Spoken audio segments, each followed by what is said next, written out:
শত চেষ্টা করো তোমাদের প্রেমের ভাবে আমাকে ফেলতে পারবে না জীবন। কেন আলম? হ্যাঁ জীবন, জ্ঞান হওয়া অবধি মাত্র আমার পিতা আমাকে ছেড়ে চলে গেছেন স্বর্গবাসী।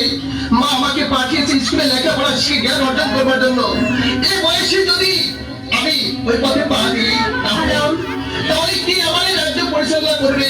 কে দেবে আমার মায়ের সান্ত্বনা? জানো